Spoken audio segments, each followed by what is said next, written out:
Kalau ke gereja itu ya, saya mengajak, padahal dia udah punya agama gitu. Tapi kita masih mengajak, yuk kita ke gereja yuk kita ke gereja yuk gitu. Jadi saya diam-diam tuh belajar sholat. Alhamdulillah saya belajar sholat itu 2 minggu udah bisa tuh ceritanya sholat ya, walaupun ngumpet tuh. Kan posisi saya posisinya masih ke gereja. Saya orang aktif juga di gereja. Boleh dibilang bukan kebohongan ya, tapi memang saya menutupi, aduh saya ini kan udah sadat gitu. Saya di sisi lain saya masih ke gereja gitu. Tapi ya kayaknya nggak bisa dah. Emang ini udah mesti udah harus ditinggalkan walaupun bagaimana gitu kan. Perjuangan saya harus ditinggalkan yang lain ya, tetap permohonan saya harus menghadap tetap sama Allah. Bismillahirrahmanirrahim. Ya ayyuhalladzina amanu udkhulu fis-silmi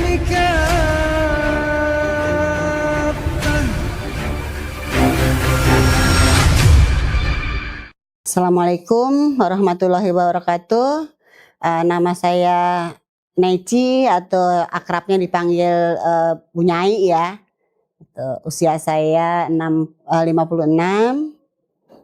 Saya dari Bogor.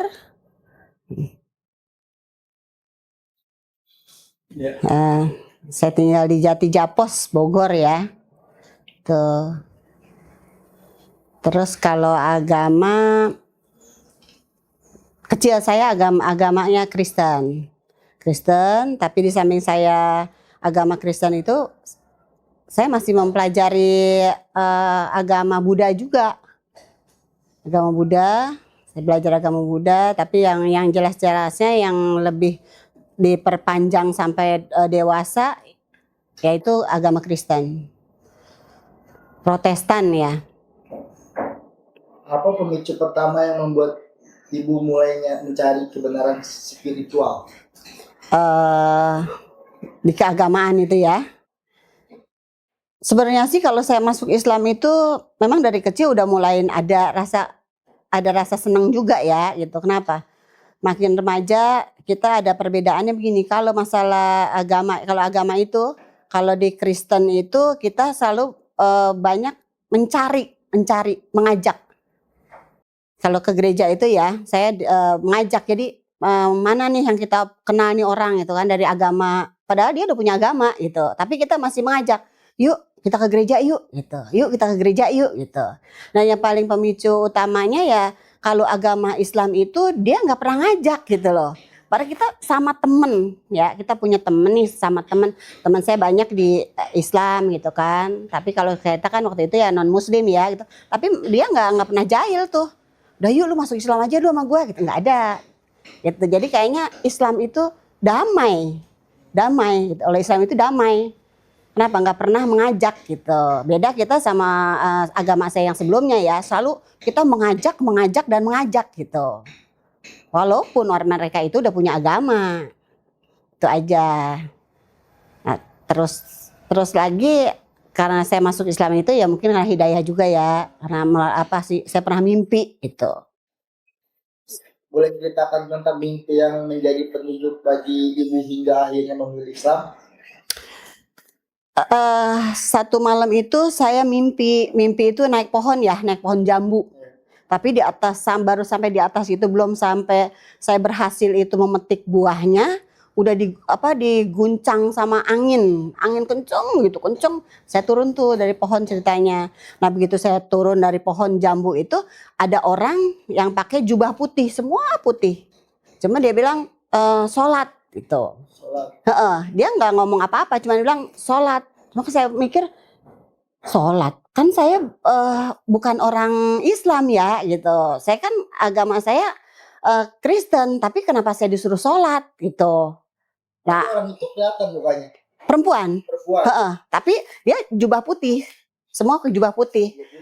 Nah saya waktu turun dari pohon jambu itu, saya tiba-tiba langsung sujud di bawah kaki ibu itu. Saya bilang, Bu, saya minta ampun gitu kan. Saya minta ampun, saya hampura Bu, gitu ampun. Makanya dia bilang sholat.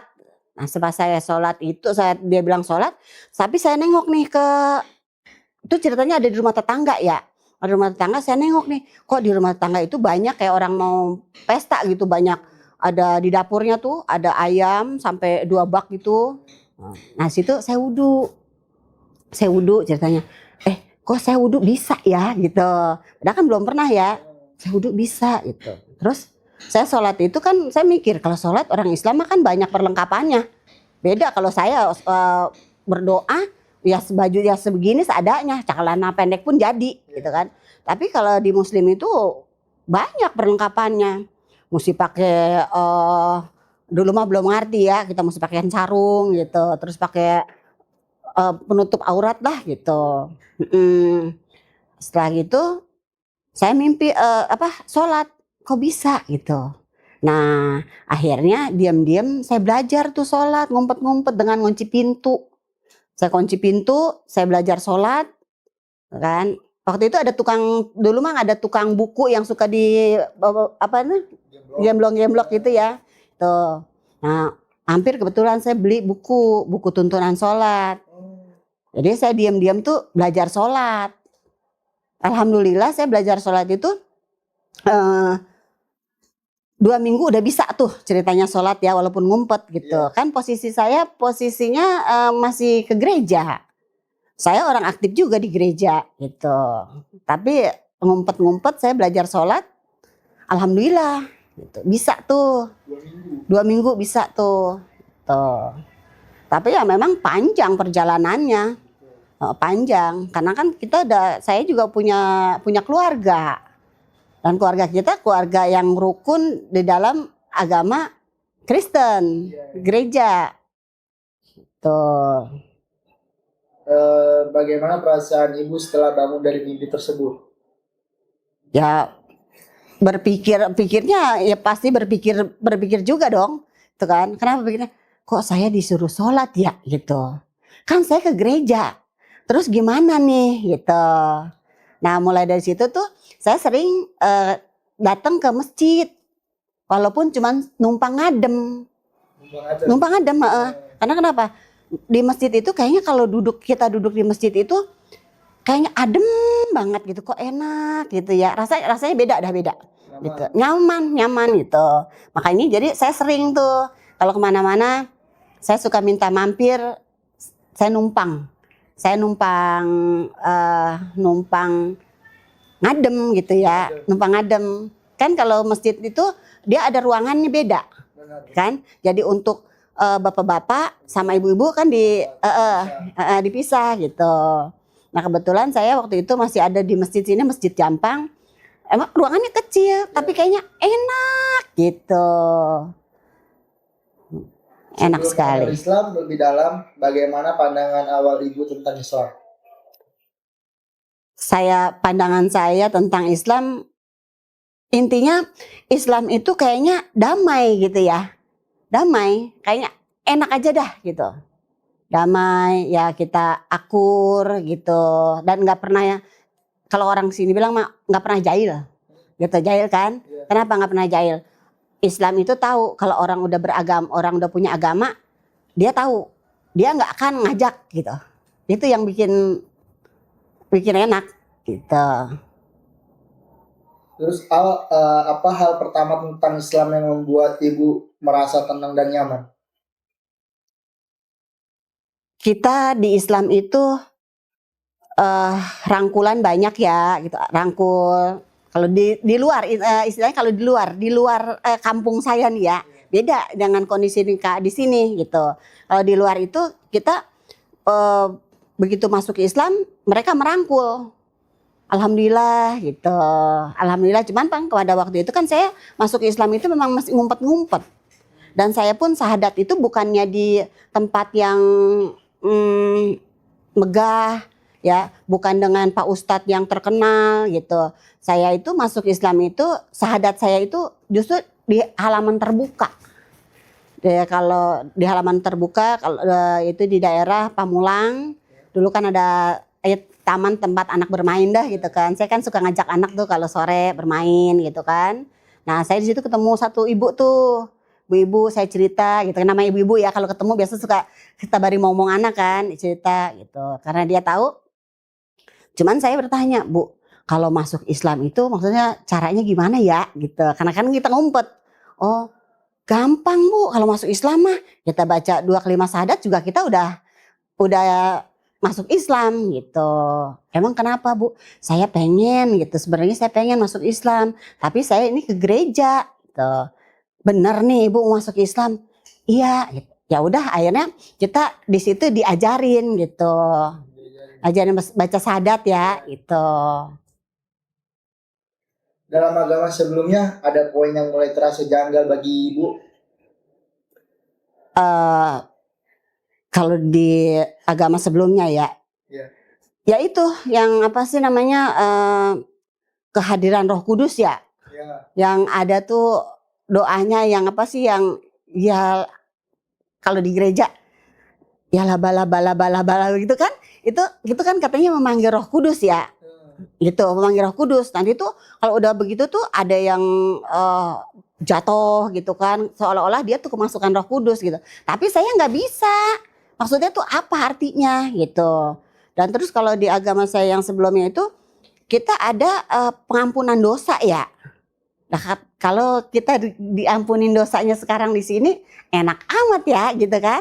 Kita bikin dosa terus ntar lagi kita berangkat nih ke gereja ke pendeta, Pak mungkin saya dosa nih gitu kan, saya bisa berbuat dosa. Saya minta ampun nih dosa.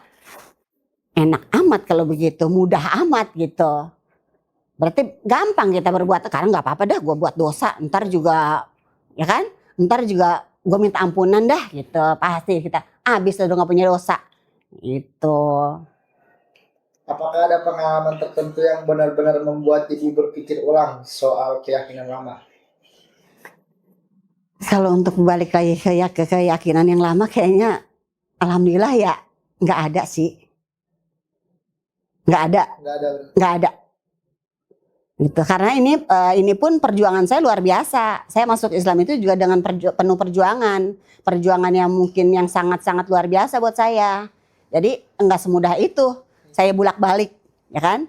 Dulu saya mungkin non muslim, sekarang saya masuk Islam, ntar saya balik lagi, itu kayaknya nggak bisa dah. Karena perjuangan saya itu berat gitu. Apa momen yang membuat Ibu akhirnya yakin untuk mengucapkan syahadat?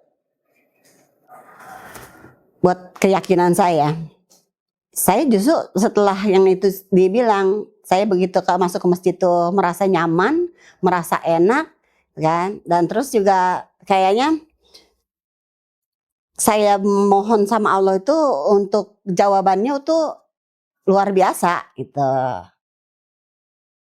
Luar biasa. Kenapa? Pada waktu itu saya masuk Islam, memang saya bilang itu sangat berat ujiannya buat saya. Saya meninggalkan semuanya, meninggalkan semua kemewahan gitu kan.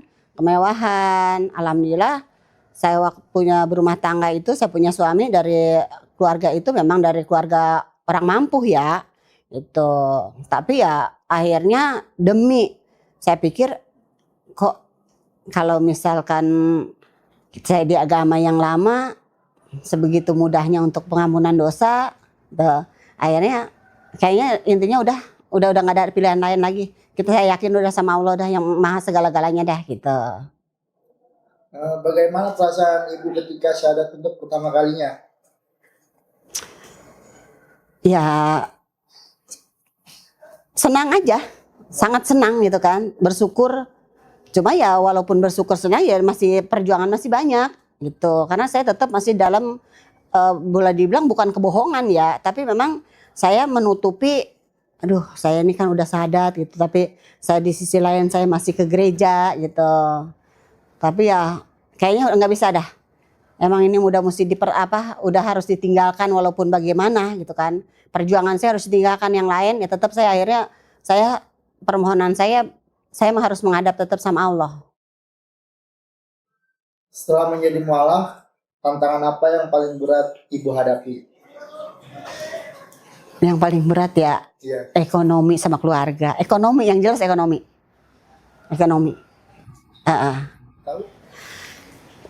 Dulu saya dari keluarga suami kita, intinya keluarga saya alhamdulillah ya, keluarga mapan karena punya usaha.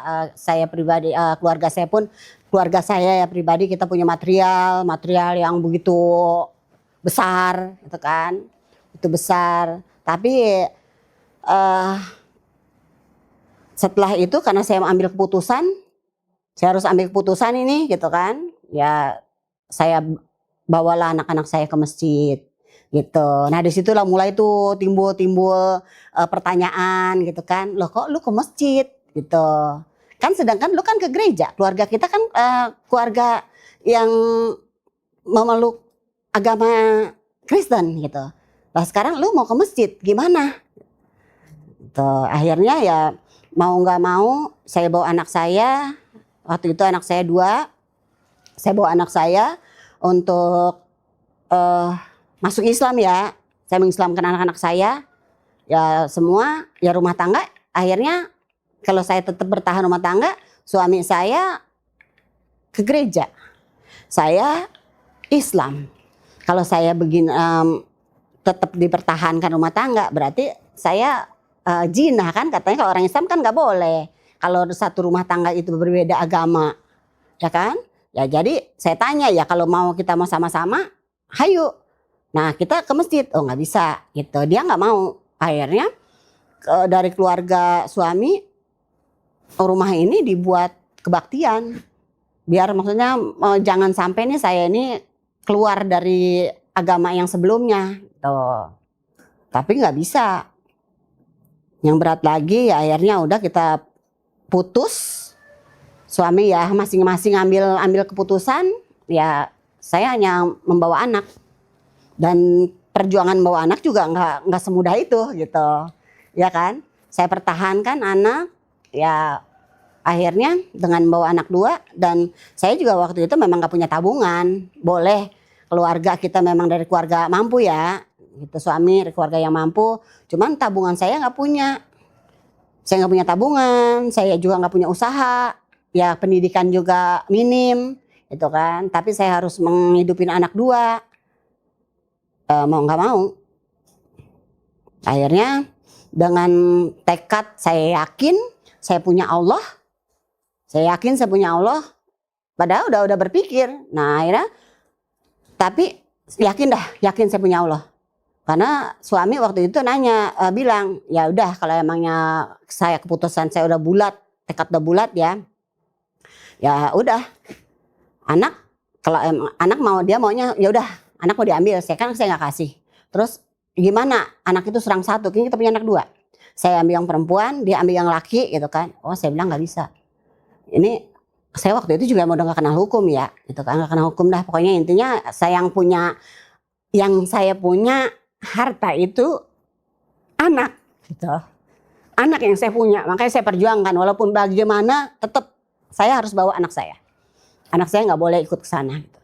Padahal dari keluarga suami, dari kakeknya, dia udah bilang, Nyai, anak-anak ini nanti nggak boleh sekolah di sini. Jadi harus mau disekolahin di luar negeri lah gitu kan. Karena nggak boleh gitu. Tapi dengan satu perjuangan saya pikir kalau anak sama dia gitu kan. Saya nggak bisa hidup tanpa anak-anak. Karena harta saya cuma anak. Tuh, harta saya cuma anak. Akhirnya dengan perjuangan yang berat, saya memutusin anak saya ambil. Ya dia kalau anak diambil, suami saya bilang kalau anak dibawa, saya yang bawa.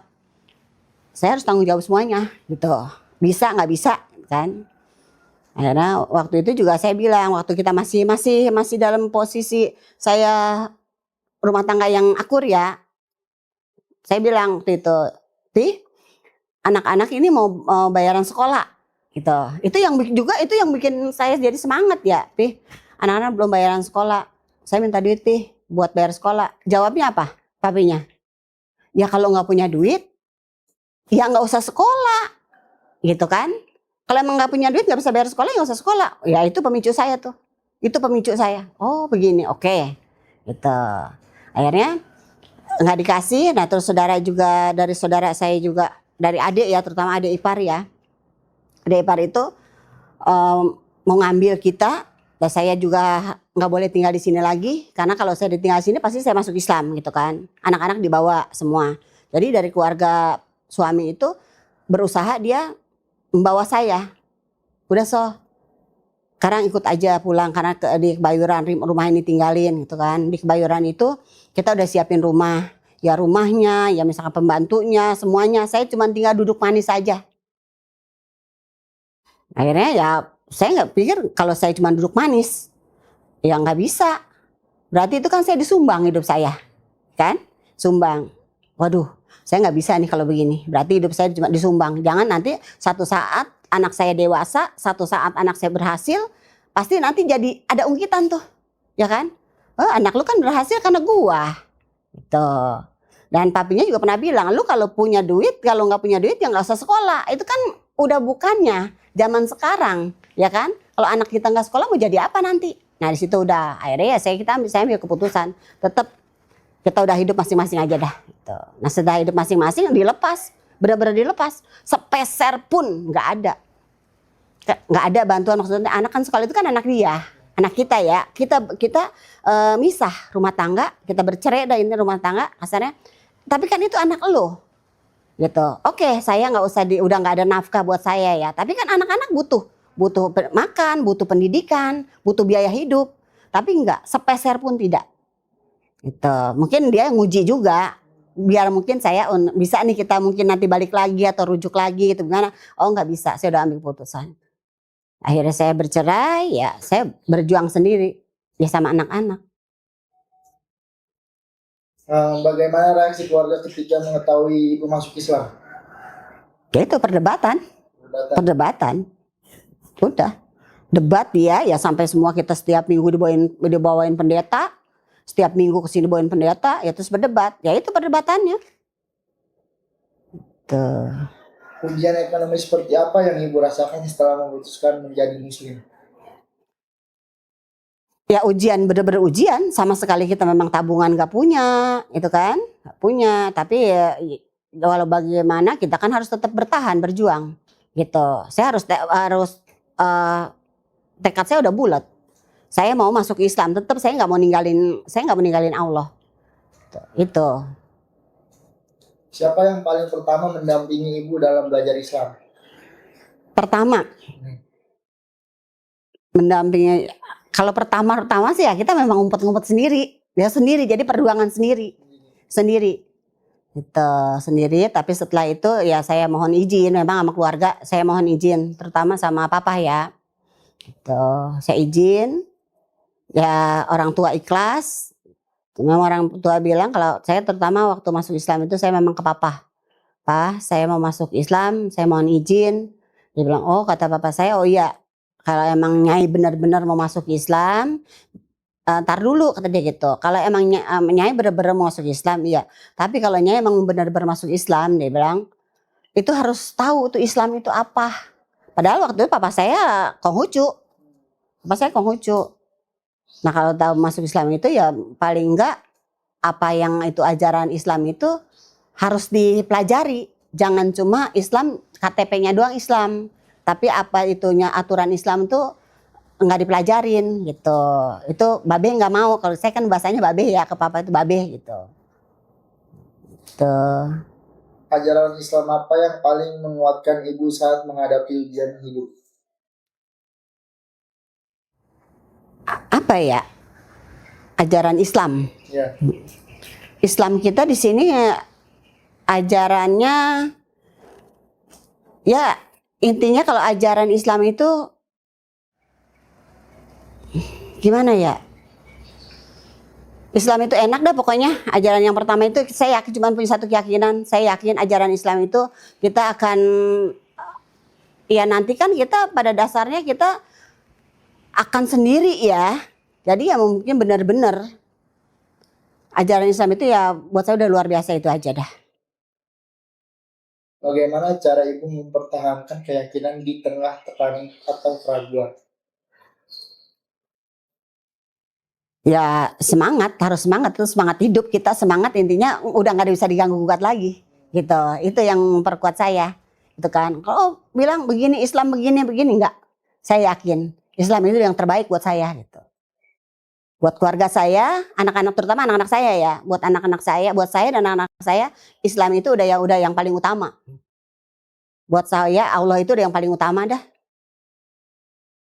Apa perubahan paling besar yang ibu rasakan dalam hidup setelah menjadi muslim? Ketenangan, Nah, ketenangan batin ya, terutama batin ya, ketenangan batin. Ketenangan batin dan apapun yang kita mohon sama Allah, kayaknya udah luar biasa sih. Luar biasa kenapa? Saya yang tadi dibilang dalam kehidupan ekonomi terutama ya, tapi dalam keadaan seperti itu, saya kan buat ngegedein anak, nyekolahin anak itu dari dagang es mambo. Berapa sih dagang es mambo secara manusia ya, itu nggak akan masuk. Berarti kan saya bertiga. Anak 2 saya, dan sekolah saya masih, zaman dulu kan sekolah masih bayar ya. Tapi waktu itu saya dagang es mambo, saya dagang kue putu ayu. Karena memang saya nggak punya keahlian. Nah setelah itu baru tuh saya udah mulai perjuangan ya, gimana caranya ya. Saya nikah sendiri supaya kita tetap anak saya bisa sekolah, saya bisa hidup gitu. Nah akhirnya kita belajar ngejak kue. Alhamdulillah dari Allah itu ngasih jalan, memang saya dari kue ya. Ya awalnya es mambo, terus saya bikin sirpa, terus saya bikin apa tuh ayu gitu kan. Nah anak-anak saya juga sambil sekolah, sambil saya bawa dagangan. Anak-anak saya baru bawa sirpa yang harganya cuma 100 perak gitu kan. Kalau ngecer zaman dulu, kalau sekarang kan paling kecil harga 1.000. Kalau dulu 100 perak, udah bukan ribuan lagi, 100 perak. Kita nitip di warung tuh harga 75 perak, ya mereka nanti jual 100 perak gitu. Dari situ makin ayo kemajuan. Terus saya juga udah kesini, anak saya udah kita bawa udah jadi muslim ya, anak 2 saya itu berarti juga mualaf ya. Itu. Karena saya bawa ke masjid, diislamin saya bawa ke masjid. Tapi anak-anak perjuangan anak-anak ya luar biasa. apakah ada doa atau ayat yang sangat menyentuh hati ibu? Kalau ayat saya masih belum ngerti ya, itu ayat berapa, intinya saya berdoa, ya saya mohon sama Allah, ya Allah. Saya yakin, satu punya keyakinan itu, saya bilang, ya Allah, saya yakin, saya percaya, Allah itu, doa saya cuma satu itu aja, itu satu ya, yang sangat mujizat buat saya itu doa saya satu. Ya Allah, saya cuma satu keyakinan saya, Allah itu ngasih napas saya, dan saya yakin Allah akan memberikan apa kebutuhan saya. Allah akan mencukupi apa kebutuhan saya gitu. Karena Allah ngasih napas pasti saya yakin Allah itu pasti akan memberi apa yang saya butuhkan. Tuh. Apa pesan ibu untuk mualaf yang sedang mengalami penolakan keluarga atau kesulitan ekonomi? Saya sih mohon ya untuk saudara-saudara saya, terutama yang mualaf ya, itu memang mualaf itu perjuangannya luar biasa. Perjuangannya luar biasa mualaf itu. Intinya kita maju terus. Kita harus punya satu keyakinan, yakin Allah itu, yakin kita punya napas, Allah itu akan memberikan apa kebutuhan kita. Selagi kita masih punya napas ya, Allah masih memberikan kita napas, semua kebutuhan kita yakin kita akan terpenuhi. Tapi ada tapinya juga, kita pun harus mau berjuang ya. Nggak mungkin kita cuman duduk diam berdoa gitu, nggak mungkin. Nah kita di situ kita usaha yuk gitu. Intinya apapun itu rintangannya tetap, karena yang akan membawa kita itu ke surga yaitu Allah gitu. Allah yang akan bawa kita ke surga. Nggak mungkin, nggak ada iming-iming lain, nggak ada. Harapan apa yang ibu bawa untuk masa depan sebagai seorang muslim? Harapan saya, harapan kita satu, pengennya ya masuk surga ya. Harapan yang satu emang masuk surga gak ada. Tuh, nanti saatnya kita dipanggil kita masuk surga ya. Untuk harapannya nggak ada lain sih itu ya, harapan kita. Ya mungkin kalau sekarang untuk harapan untuk maju, untuk kehidupan kita biar jadi maju, pasti ada pengen ya pengen usaha kita biar maju gitu kan. Terus juga alhamdulillah kalau kepengen mah ya pengen ke rumahnya Allah lah gitu. Rumah Allah. Kalau secara manusia sekarang mungkin belum mampu gitu kan. Tapi kalau rezeki kan nggak begitu. Gitu. Kalau memang nanti walaupun kita sendiri mungkin belum megang uang, kalau Allah punya kehendak kan lain lagi kehendaknya. Bismillahirrahmanirrahim. Assalamualaikum warahmatullahi wabarakatuh. Ya, kembali lagi ya teman-teman sekalian yang dirahmati oleh Allah Subhanahu wa taala. Bersama dengan saya Hendriko Santoso selaku narasumber di Ngaji Cerdas, mencerdaskan umat. Nah, teman-teman, di sini ada produk bagus nih. Namanya Sultan Parfum. Parfum para perindu surga. Nah, di sini ada 4 macam produk nih. Yang pertama, parfum dengan aroma Raudhah. Parfum dengan aroma Hajar Aswad, parfum dengan aroma kasturi, dan yang keempat adalah parfum aroma 2000 bunga.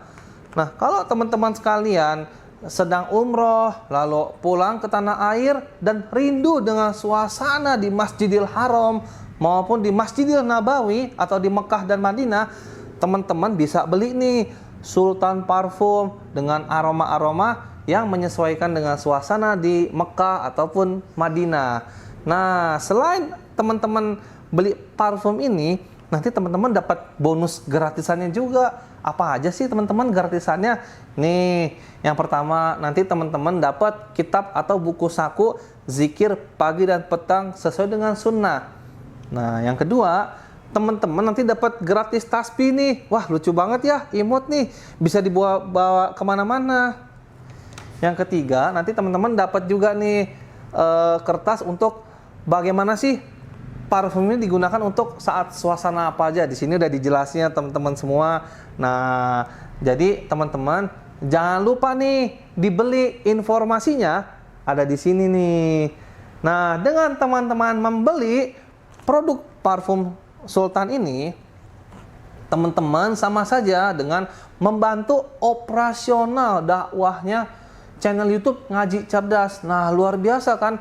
Dengan harga berapa teman-teman sekalian? Cukup dengan 90 ribuan saja, teman-teman sudah bisa dapatkan ini semua nih. Masya Allah ya. Ini semua nih, semua teman-teman bisa dapatkan hanya dengan 90 ribuan rupiah. Teman-teman juga sudah termasuk membantu operasional dakwah, support channel YouTube Ngaji Cerdas. Nah, luar biasa kan? Nah, jadi tunggu apa lagi teman-teman ya? Segera hubungi di sini nih, di link yang tertera di bawah ini ya. Terima kasih ya teman-teman sudah menonton. Assalamualaikum warahmatullahi wabarakatuh.